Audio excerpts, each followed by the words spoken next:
Hello and welcome back. This is Melancholy, and this is Red Embrace Hollywood. It's looking a little bit kind of like a knockoff of Vampire the Masquerade Bloodlines, which I fully intend to play pretty soon. I have the game, I have it patched. Just give me a little bit of time and we'll get it done. But this looks kind of like one of those, not a dating simulator, but the 2D point and click type things. I can't remember what they're called off the top of my head, but you'll know when we get into it. This is just a demo. I believe they've got a Kickstarter going and they've reached 2 of their goals. I will link both the demo and the Kickstarter and all the information down in the bottom so you can check it out for yourself. And yeah, let's get on into it, right? Oh yeah, character creation. The one thing that they did advertise is that you can choose to be male, female, non-binary, and what have you. So that's pretty cool. I'm female personally, so we are going to go with that, and we will just kind of mess with it a little bit. This, like I said, is a demo. They're not going to have everything in there. I don't look like this, but we're just going to do this. Face type. Oh, we'll just go with the female looking. That one. What is your name? Ash. There. She, her. See, that's what I was talking about. They go through she, he, him, they, them, and I think that's actually really cool.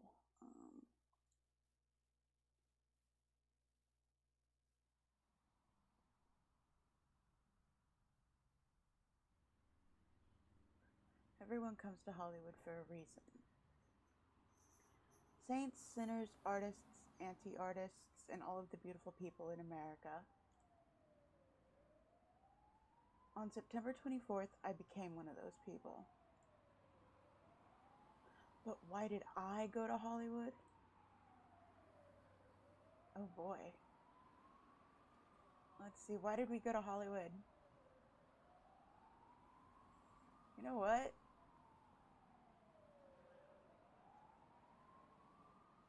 This is why I fucking came to Hollywood. My name was going to be on everyone's lips.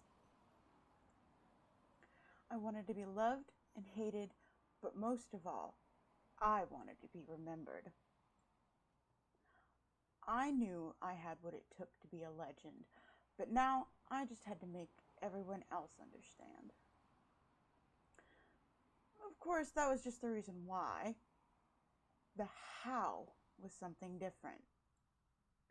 I came to Hollywood as...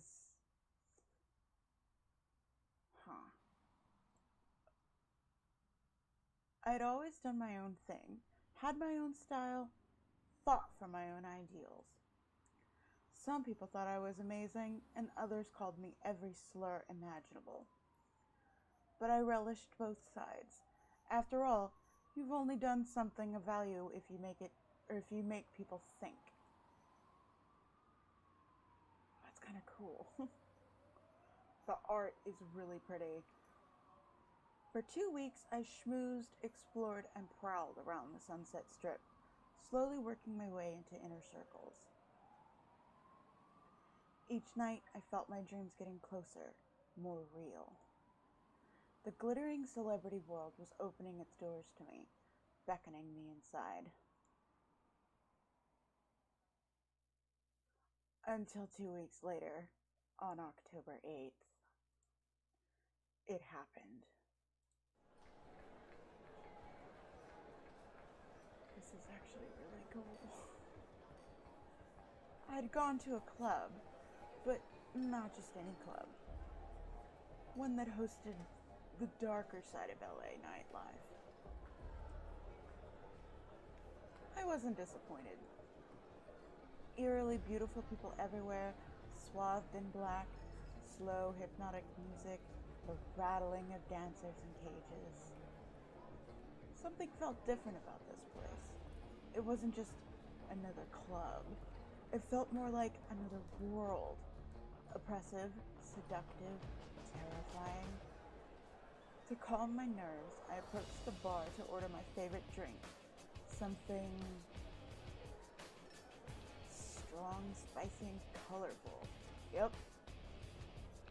Fuck the sugar drinks. Whoa, hello! It was delicious, but I didn't get more than a few seconds to enjoy the taste. When I looked up, someone down the bar was staring at me intently. A tall, dark-haired man dressed in all black, his sharp cheekbones matched by an even sharper stare. Of course. Is it fucking Dracula? No. He stalked closer, only stopping when our chests nearly touched each other. Judas Priest, man. His arm curled around my waist with an obscene sort of confidence. But as I stared down my own reflection in his dilated pupils, I realized I couldn't move. Jesus, this music is loud.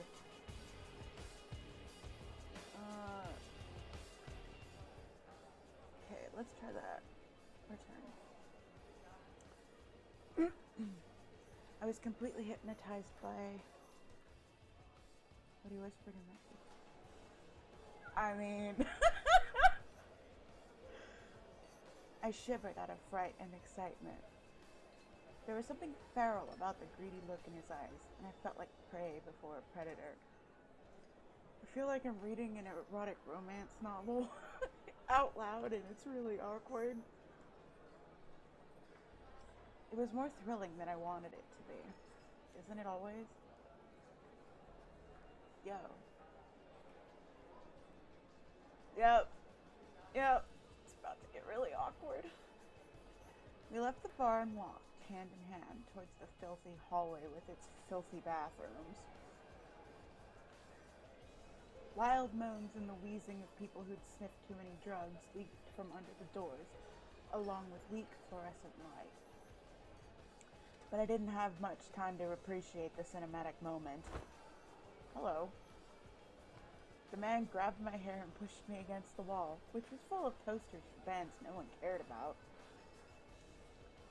I'm going to change your life forever, but you'll never learn my name, he whispered. It's Dracula. How does that make you feel? Kind of uneasy, dude. You're not asking. I mean, yes, of course. I don't know what kind of accent you're gonna have, Betty, but everyone comes to Hollywood to change. I mean, as those low words rumbled in his throat, he smiled. And then bit the fuck out of me. Basically. And two long, cruel fangs glimmered between his lips. Fangs? No, they couldn't be real. And yet, for some horrible reason, I knew they were. And in that moment, I suddenly felt, yeah, we're going for it. I trembled with excitement, because this didn't fucking get awkward quick. This had always been my fantasy. I didn't care if it was only a wet dream. I wanted to be hypnotized, drained, abused. Hello. Oh, whoa. They really do include your own character. That's cool. Not a lot of art, like stuff that does art styles like this do that. Oh, am I supposed to click? Until I felt the bite. An agonizing pain ripped through me, searing into my neck, spreading through my whole body. Yeah, bites will do that. I couldn't make a sound. Really? I couldn't do anything except stand still, just like a deer in headlights. Yeah. But slowly, the pain started to melt away. Warm, euphoric tingles bubbled through my neck and down my spine. Don't make me read this! I let out a heated moan before I could stop it, but the sound just blended into the murky background of music and laughter. It was better than anything. Better than sex, better than drugs, better than cash or love or fame. And yet, it felt like all of those things rolled up into one sensation. His icy hands and icy lips pulled me down into this incredible pleasure until my body couldn't take it anymore. Bitch, he's cold! That should tell you something. The blood draining from my veins, my breathing slowing down, my heart finally stopping. I realized what was happening, but was too drowned in pure, mindless bliss to even care. I was dying. Was I dead? Drink. Something pressed against my lips. A metallic liquid dripped down my throat, sending a jolt through my body.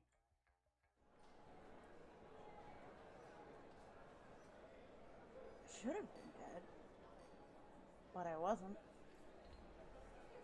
Instead, I was half awake, half dreaming. In the middle of that surreal moment, I felt strangely...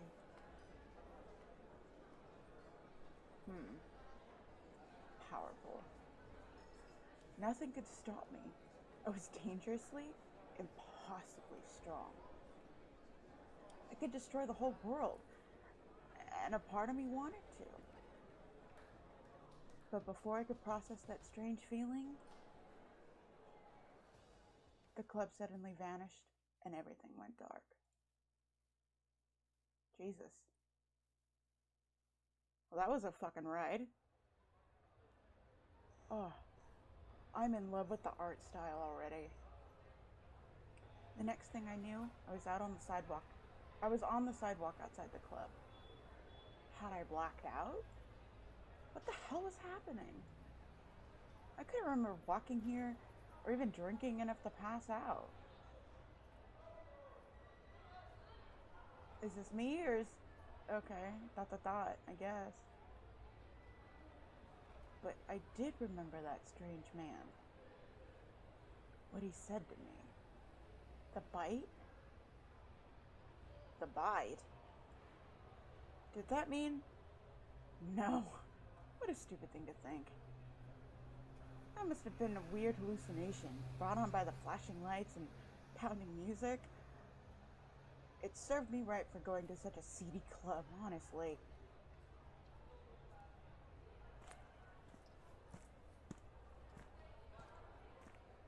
I stumbled through the streets, fighting the urge to stop and vomit.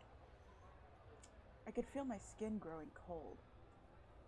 My mouth was dry, and I didn't need to breathe. Girl, get that looked at. But at the same time, all my senses seemed oddly sharper. I could smell a discarded cigarette a block away, make out the fine print on a distant poster, hear lewd whispers of a couple down the street. I felt like a wild animal thrown into the middle of a freeway. No, none of this was possible. There had to be some other explanation. Vampires didn't exist. But if they didn't exist, then what was I becoming?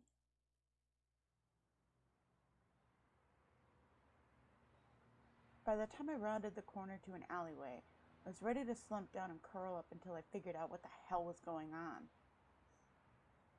But as soon as the alleyway came into view...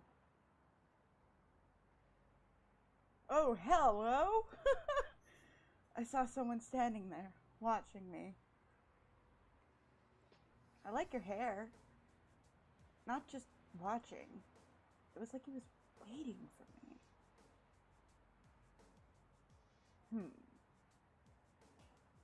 He took a deep breath, tilting his head back. Hello. You smell fresh. I suck at men's voices, so you're just gonna have to deal with it. I don't even know if he's male, so sorry. I can almost hear water dripping back. Oh, that's right. He's southern. I read that. I can't do that either. Well, I can, but that's terrible, so we're not going to do that. And plus, my wife would kill me if I butchered a southern accent. So anyway, I can almost hear water dripping back into the baptismal font.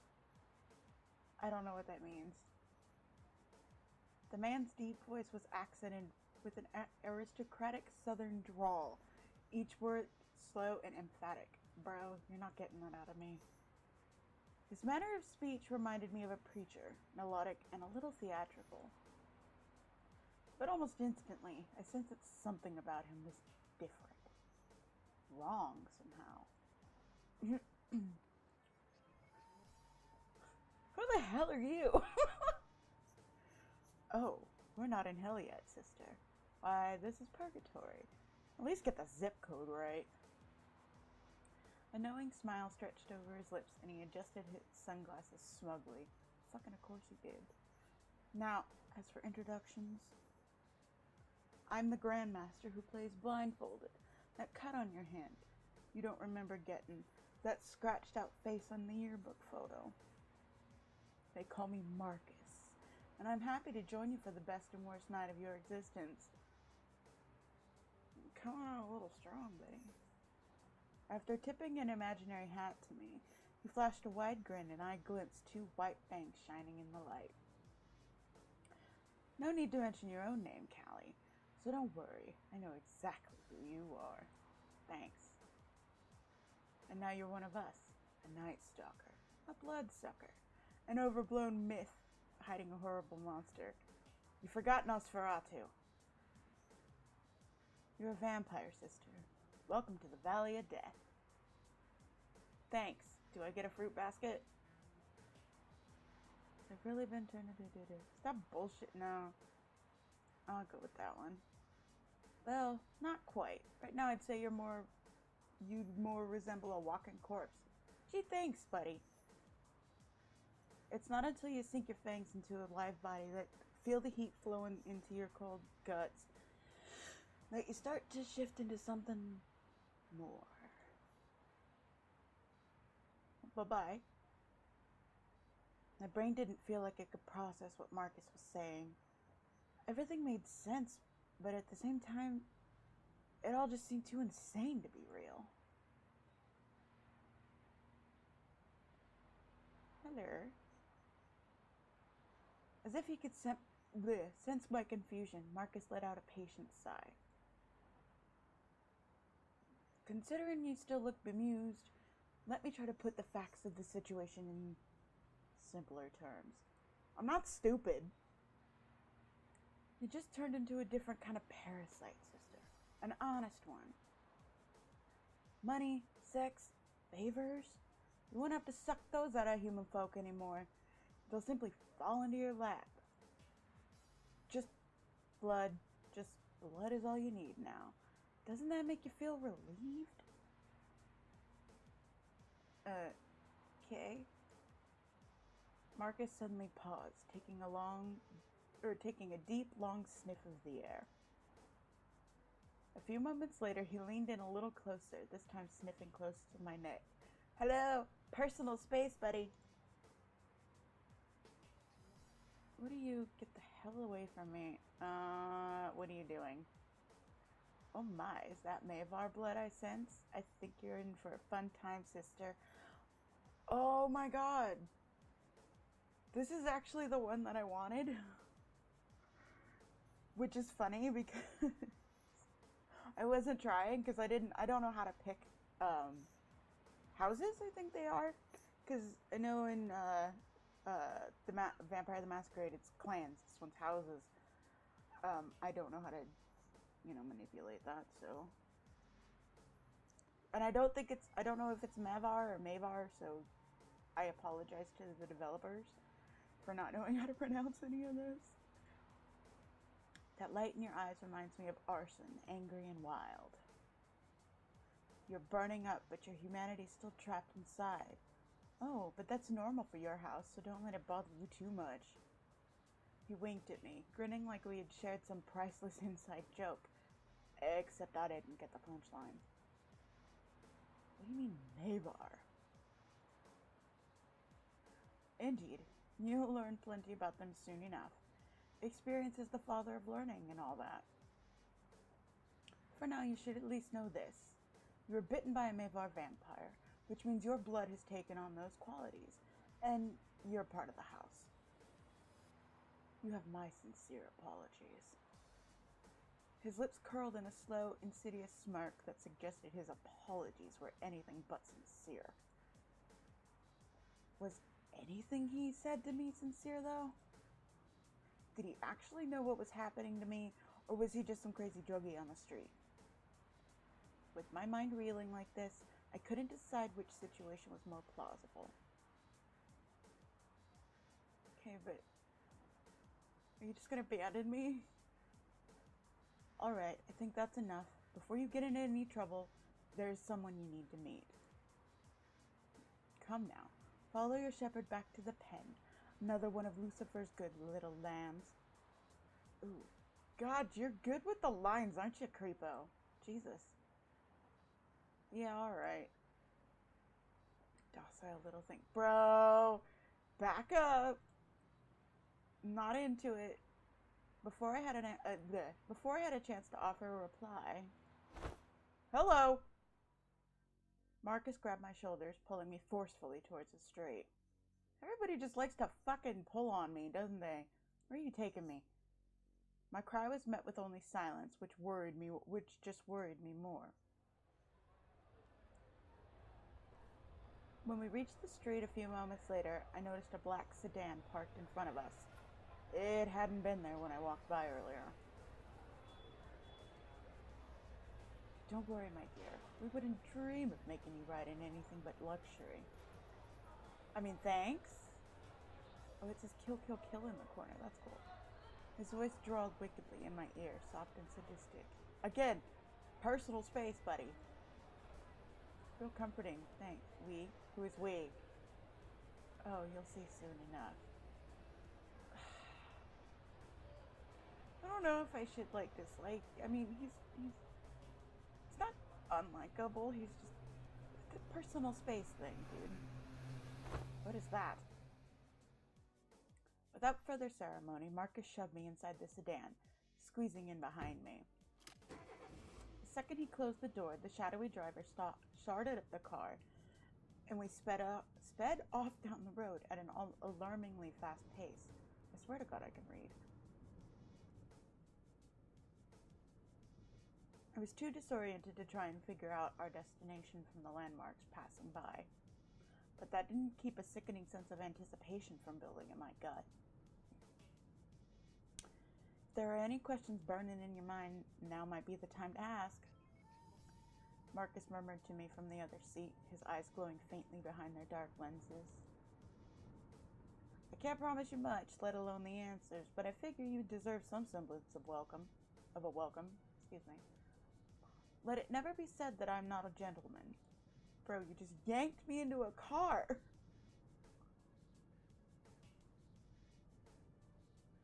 I'm gonna be a bitch.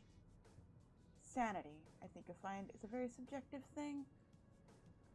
That aside, every vampire is quite different. My kind is the only one house out of 3. Were you waiting for me? Why did I turn into a vampire? Were you waiting for me? I was indeed. Consider me the bouncer to the eternal party in hell. Cool. Now why? I'll have to ask my employer that, I'm afraid. What?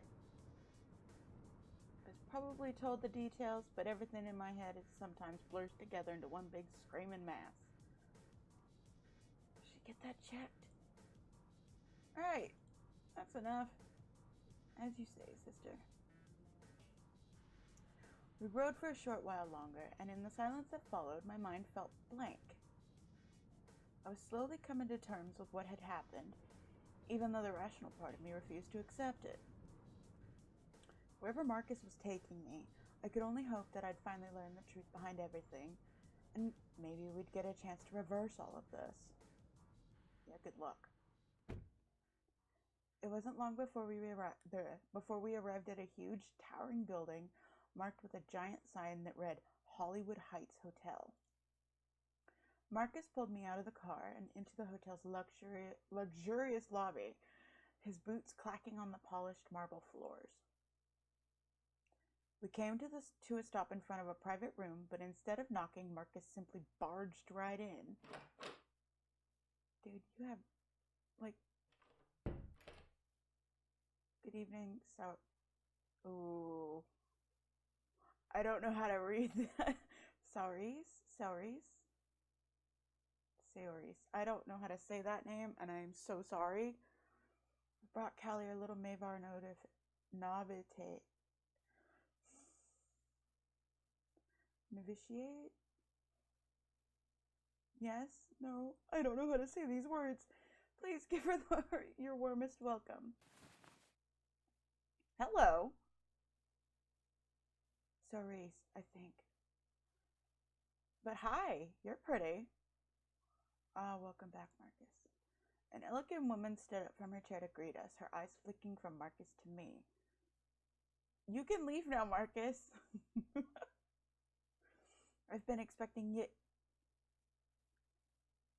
Okay. Someone's a little shocked. Marcus, there's been a mistake. This individual was not supposed to be bitten. She spoke in the very slow, dangerous fashion of someone barely controlling their rage. At least, that rage seemed to be directed at Marcus, not me. Is that so? Marcus shrugged, looking about as bothered as if he'd forgotten to get milk from the grocery store. But our sister here was the only pretty young dead thing to walk out of the abattoir. Your lucky candidate must have missed their appointment.